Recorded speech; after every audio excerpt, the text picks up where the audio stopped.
Yeah,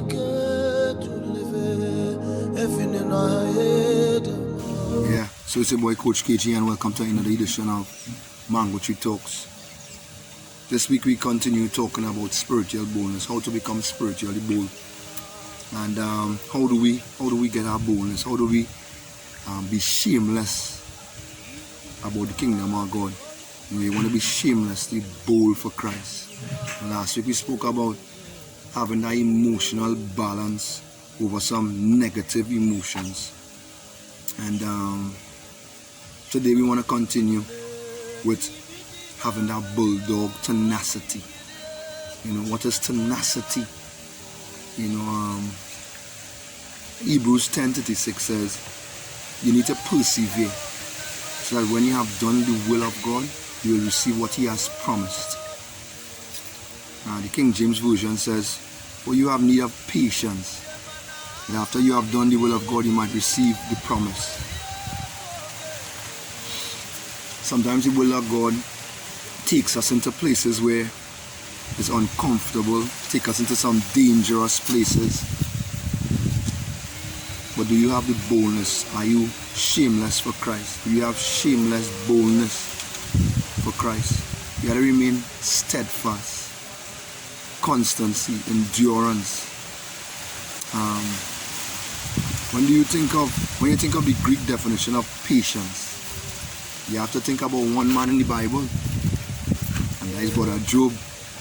You know, Job had real patience, bro. And they sent all kind of things at Job, and they killed Job's children, and Job still stays steadfast before God. You know, you have a deliberate purpose and a loyalty to the faith. You know, and you cannot bring people to the kingdom of God if it is you don't stay loyal and have faith, and your faith in big.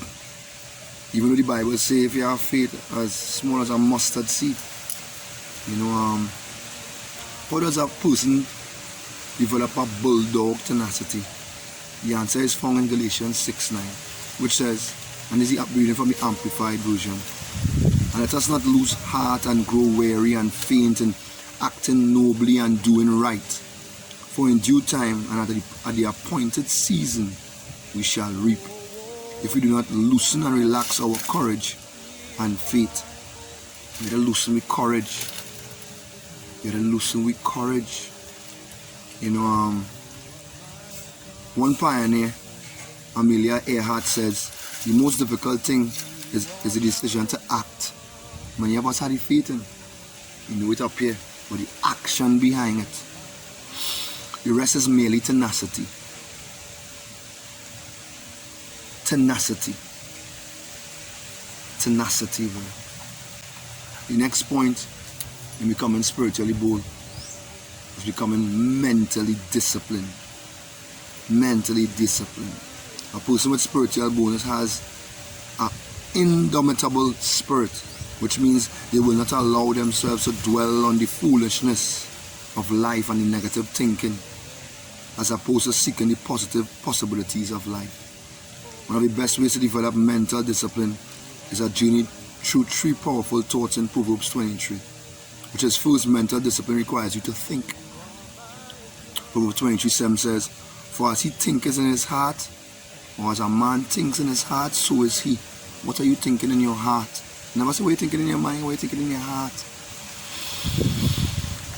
What a person thinks is what they will act on. In order to develop a positive mental discipline, we must break out of the negative thought patterns, filling our mind with the pure and the positive and powerful word of God.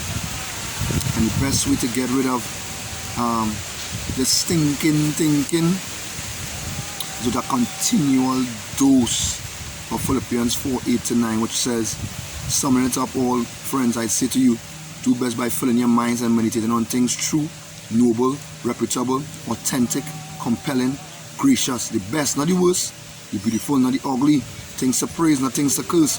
Putting into practice what you've learned from me, what you have heard and saw and realized. Do that, and God, who makes everything work together, will work you into His most excellent harmonies.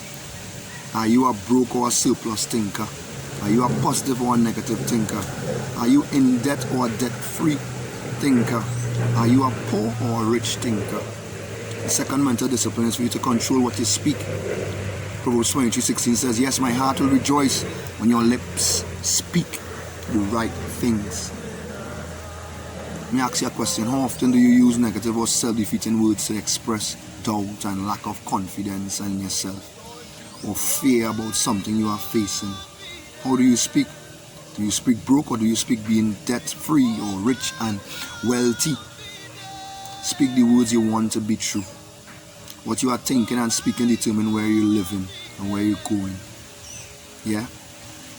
The third mental discipline is how you apply the words you've taught and spoken. Proverbs 23:12 says, apply your heart into instruction and your ears to the words of knowledge. It is important to think and speak right words, but the development of strong character qualities is based on what we do about what we think. James 1:22, but be doers of the word and not hearers only, deceiving yourselves. According to the Strong's Concordance, the word doer is Greek word and it's called poietis, and it means a maker, a producer, author, doer, performer, and who obeys or fulfills the law. Nowhere in that definition do we read where a doer is a talker. Yeah? So, developing a mental discipline isn't a matter of luck. The difference between those who are successful and accomplish great things and those who don't comes down to one thing. Thinking and talking about what you're doing is not enough. You must act. Hey, catch you back next week, God's Prayer, for another edition of Mango Tree Talks. It's your boy Coach KG, and we're going to be talking about spiritual boldness again next week, God's Prayer. Hey, have a blessed week.